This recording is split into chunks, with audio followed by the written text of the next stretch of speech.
ಮೈತ್ರಿ ನಾಯಕರಿಗೆ ಮುಗಿತಾ ಇಲ್ಲ ಸೀಟು ಹಂಚಿಕೆ ಕಗ್ಗಂಟು ಮುಂದುವರೆದಿದೆ. ಜೆಡಿಎಸ್ ಬಿಜೆಪಿ ಕ್ಷೇತ್ರ ಹೊಂದಾಣಿಕೆ ಕಸರತ್ತು. ದಿಢೀರ್ ದೆಹಲಿಗೆ ತೆರಳಿದ್ದಾರೆ ಮಾಜಿ ಪ್ರಧಾನಿ ದೇವೇಗೌಡರು. ನೋಡಿ, ಮೈತ್ರಿ ನಾಯಕರಿಗೆ ಸೀಟು ಕಗ್ಗಂಟು. ಈಗ 5+3 ಅಂದ್ರೆ ಉಳ್ಕೊಂಡಿರೋದು 8 ಅಲ್ವಾ ಅದರಲ್ಲಿ. ಬಟ್ ಈಗ ದೆಹಲಿಗೆ ತೆರಳಿದ್ದಾರೆ ದೇವೇಗೌಡರು. ಯಾಕೆ ಯಾವ ಕಾರಣಕ್ಕೆ? ಕ್ಷೇತ್ರ ಹಂಚಿಕೆ ವಿಚಾರವಾಗಿ ಅಂತಿಮ ಮಾತುಕತೆಗೆ ಹೋಗಿದ್ದಾರೆ. ಅಂದ್ರೆ ಇನ್ನೂ ಅಂತಿಮ ಆಗಿಲ್ಲ ಅನ್ನೋದು ಅರ್ಥ. ಮಾಜಿ ಸಿಎಂ ಕುಮಾರಸ್ವಾಮಿ ಅವರಿಗೆ ಆಸ್ಪತ್ರೆಯಲ್ಲಿ ಚಿಕಿತ್ಸೆ ನಡೀತಾ ಇದೆ. ತಾವೇ ಕೇಂದ್ರ ಬಿಜೆಪಿ ನಾಯಕರ ಭೇಟಿಗೆ ಹೊರಟಿದ್ದಾರೆ. ಮಾಜಿ ಪ್ರಧಾನಿ ಫೈನಲ್ ಆಗಬೇಕು, ಅಲ್ಲಿ ಪ್ರಚಾರ ಎಲ್ಲ ಶುರು ಮಾಡಿದ್ದಾರೆ. ಇವರಿಗೆ ಕೂತ್ಕೊಂಡಿದ್ದಾರೆ, ಫೈನಲ್ ಮಾಡ್ಕೊಂಡು ಬರೋಣ ಅತ್ತಾಗೆ. ಈಗ ನೋಡಿ 8 ಉಳ್ಕೊಂಡಿದೆ ಮೈತ್ರಿದು. ಬಿಜೆಪಿಗೆ 5, ಜೆಡಿಎಸ್ಗೆ 3. ಹಾಸನ, ಮಂಡ್ಯ, ಕೋಲಾರ ಅಂತ ಇವ್ರು ಹೇಳಿದ್ದು ನಮಗೆ ಕೊಟ್ಟಿದ್ದಾರೆ, ಫಿಕ್ಸ್ ಮಾಡಿದ್ದಾರೆ ಅಂತ. ಅದನ್ನೇ ಫೈನಲ್ ಮಾಡೋಕೆ ಹೋಗಿದ್ದಾರೆ ಅಷ್ಟೇ. ಹೋಗ್ತಾ ಇದ್ದಾರೆ ದೇವೇಗೌಡರು. ದೆಹಲಿಗೆ ಪ್ರಯಾಣವನ್ನು ಬೆಳೆಸಿದ್ದಾರೆ. ಕುಮಾರಸ್ವಾಮಿ ಅವರಿಗೆ ಶಸ್ತ್ರಚಿಕಿತ್ಸೆ ಆಗಿದೆ, ಹಾಗಾಗಿ ಅವರು ಆಸ್ಪತ್ರೆಯಲ್ಲಿದ್ದಾರೆ. ಈಗ ವಿಳಂಬ ಆಗ್ತಾ ಇದೆ. ಈ ಹಾಸನೊಂದು ಅನೌನ್ಸ್ ಆಗಿದೆ. ಈಗ ಇನ್ನೆರಡರದ್ದು ಅನೌನ್ಸ್ ಆಗಬೇಕು, ಹೆಸರು ಫೈನಲ್ ಮಾಡಬೇಕಲ್ಲ ಈಗ ದಳಪತಿಗಳು. ಈಗ ಕಾಂಗ್ರೆಸ್ ಬಿಜೆಪಿಯವರು ಪ್ರಚಾರವನ್ನು ಶುರು ಮಾಡಿದ್ದಾರೆ.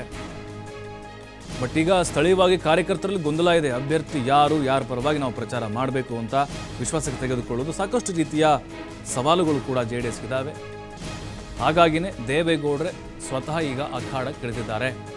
ಹೈಕಮಾಂಡ್ ನಾಯಕರ ಜೊತೆಗೆ ಚರ್ಚೆ ಮಾಡಿ ಅಂತಿಮವಾದಂತಹ ನಿರ್ಧಾರವನ್ನು ತಿಳಿಸಬಹುದು. ಅಂದರೆ ಈಗ ಕ್ಷೇತ್ರ ಹಂಚಿಕೆ ಫೈನಲ್ ಅಂದರೆ 5+3 ಫಿಕ್ಸ್. ಇದು ಮಾತ್ರ ಫಿಕ್ಸ್. ಆದರೆ ಇನ್ನೊಂದ್ಸರಿ ಕನ್ಫರ್ಮ್ ಆಗಬೇಕು. ಯಾಕಂದರೆ ಕೋಲಾರ ಸ್ವಲ್ಪ ಬಿಜೆಪಿಯವರು ಬಿಟ್ಕೊಡ್ಲಿಕ್ಕೆ ಹಿಂದೇಟು ಹಾಕ್ತಿದ್ದಾರೆ. ಯಾಕಂದರೆ ಹಾಲಿ MP ನಮ್ಮವರಿದ್ದಾರೆ, ನಮಗೆ ಕೊಟ್ಬಿಡಿ ಅಂತ.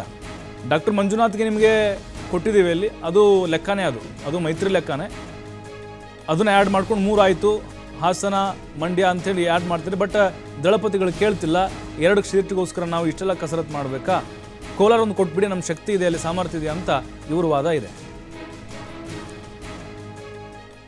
ಮತ್ತಷ್ಟು ಮಾಹಿತಿ LN ಸ್ವಾಮಿ ನೀಡ್ತಾರೆ. LN ಸ್ವಾಮಿ, ಈಗ ಉಳಿದಂಥ 8 ಸ್ಥಾನದಲ್ಲಿ 5 ಬಿಜೆಪಿ, 3 JDS ಫಿಕ್ಸು. ಆದರೆ ಈಗ ದೇವೇಗೌಡರು ಹೋಗ್ತಿರುವಂಥ ಕಾರಣ ಅದನ್ನೇ ಕನ್ಫರ್ಮ್ ಮಾಡ್ಕೊಳ್ಳಿಕ್ಕೆ ಹೋಗ್ತಿದ್ದಾರಾ?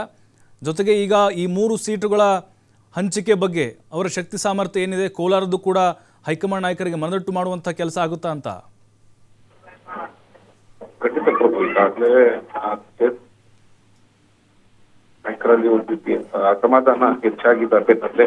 ಆ ಅಸಮಾಧಾನ ಸಮಾಧಾನ ಮಾಡೋದಕ್ಕೆ ಬಿಜೆಪಿ ವರಿಷ್ಠರು ಕೂಡ ಮುಂದಾಗಿದ್ರು. ಕೋಲಾರ ಕ್ಷೇತ್ರವನ್ನ JDSಗೆ ಬಿಟ್ಕೊಡುವ ಬಿಜೆಪಿ ನಾಯಕರು ತೀರ್ಮಾನ ಮಾಡಿ ಈ ವಿಚಾರದ ಬಗ್ಗೆ ಈಗಾಗಲೇ JDS ವರಿಷ್ಠರಿಗೆ ಸಂದೇಶ ಕೂಡ ರವಾನೆ ಮಾಡಿದ್ರು. ಅದು ಈಗ ಇರುವಂತ ಒಂದು ವಿಚಾರ ಅಂದ್ರೆ, ಕಾರ್ಯಕರ್ತರನ್ನ ಒಗ್ಗೂಡಿಸುವಲ್ಲಿ ಹೈಕಮಾಂಡ್ ನಾಯಕರ ಪಾತ್ರ ಯಾವ ರೀತಿ ಇದೆ, ಹಾಗೂ ಅವರ ಪ್ರಚಾರಕ್ಕೆ ಸಂಬಂಧಪಟ್ಟ ಬಿಜೆಪಿ ಹೈಕಮಾಂಡ್ ನಾಯಕರು ಪ್ರಚಾರಕ್ಕೆ ಬರ್ತಾರೆ. ಓಕೆ, ಥ್ಯಾಂಕ್ ಯು LN ಸ್ವಾಮಿ ಮಾಹಿತಿಗಾಗಿ.